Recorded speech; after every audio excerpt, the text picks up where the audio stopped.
Dear children, good morning. Last class we started the chapter New Economic Policy and we discussed the important features of the policy.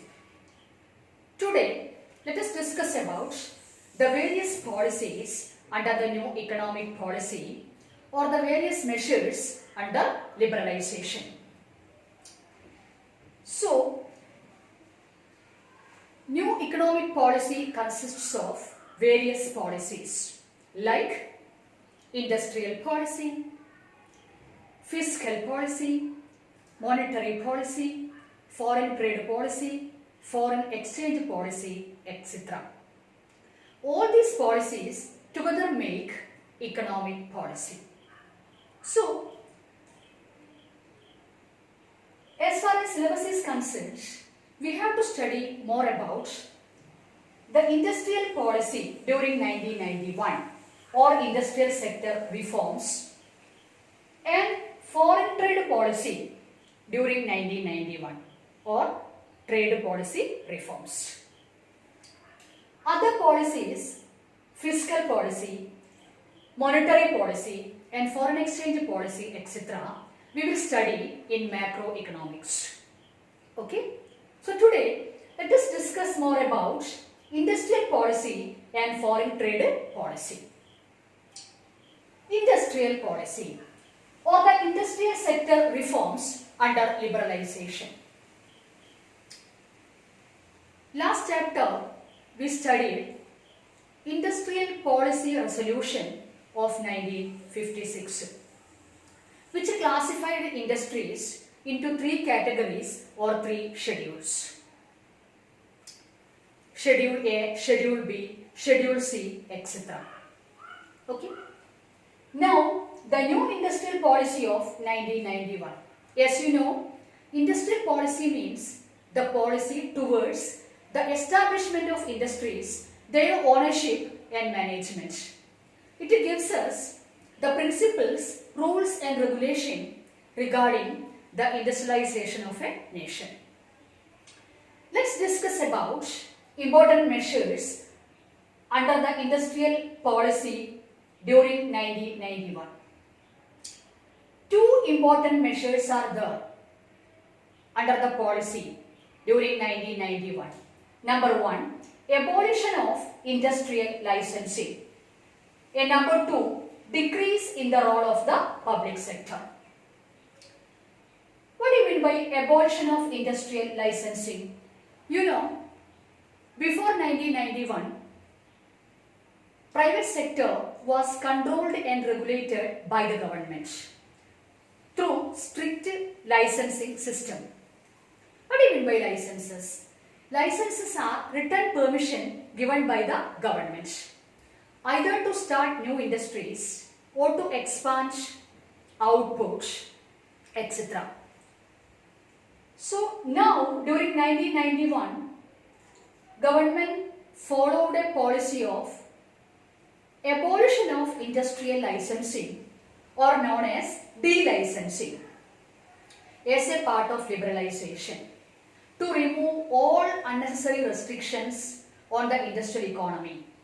Government followed delicensing as a part of the new industrial policy of 1991. Licenses were abolished for almost all the industries except for a few industries. For example, cigarettes, liquors, defense equipments, dangerous chemicals, industrial explosives, drugs and pharmaceuticals, etc. Such industries, you know, licenses are needed. Licenses were abolished for all the other industries. Okay?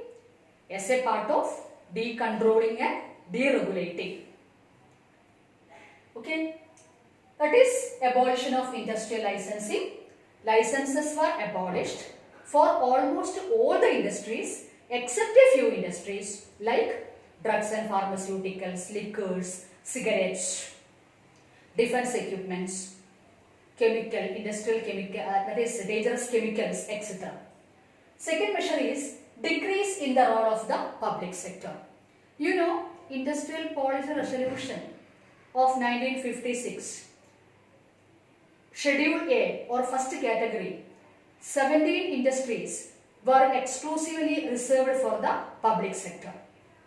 Okay, like railways, atomic energy, oil, defense equipments, etc. were exclusively reserved for the public sector industries. Private sector were not permitted to start and establish such industries. But now, under the new economic policy of 1991, government reduced or decreased or de-reserved the role of the public sector. The number of industries,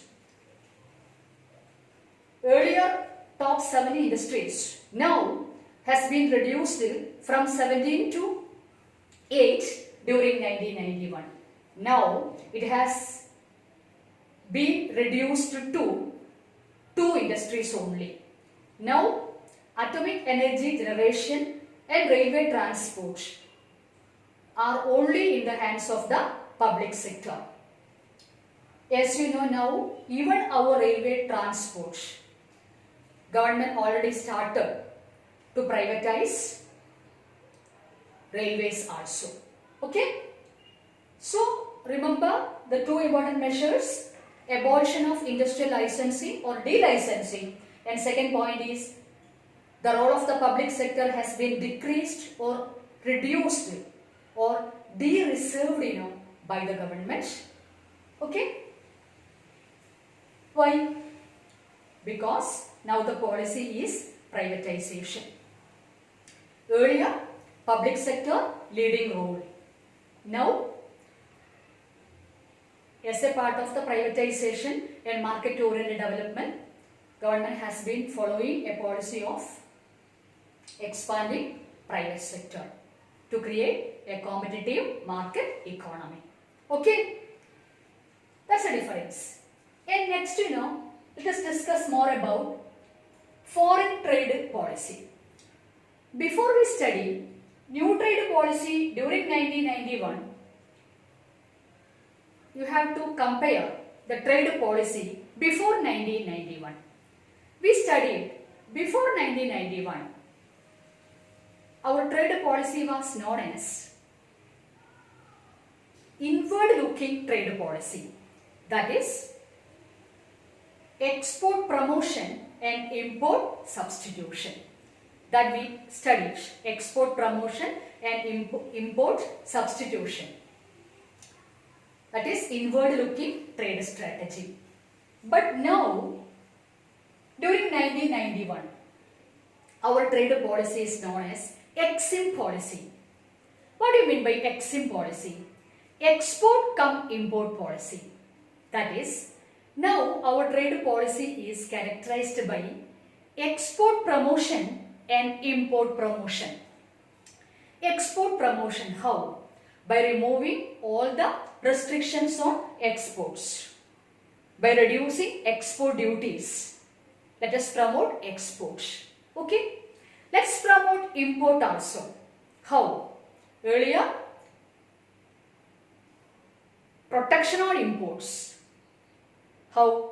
Through tariffs, quotas, etc. Now, we have been following the policy of import liberalization.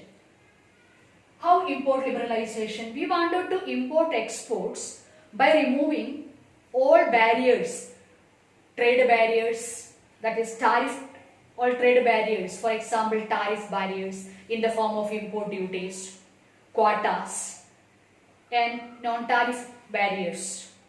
Okay, that is to be removed, to promote imports also. So now the new trade policy is characterized by export promotion and import promotion. By removing all the barriers on trade, tariff barriers and non-tariff barriers, we have to promote our export and imports. Okay, why?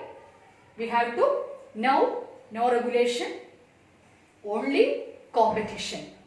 to promote the international competitiveness and to promote the efficiency of the economy. Okay? So exam point of view, you have to study more about the new industrial policy and the new trade policy. How can we conclude? That is the new industrial policy. How can you compare before 1990 and since 1991? Before 1990, public sector, the leading role. Since 1991, privatization. Right? Trade policy, before 1991, export promotion and import substitution. That is inward looking trade strategy. Since 1991, export cum import policy. That is export promotion and import promotion by removing all the trade barriers. Okay?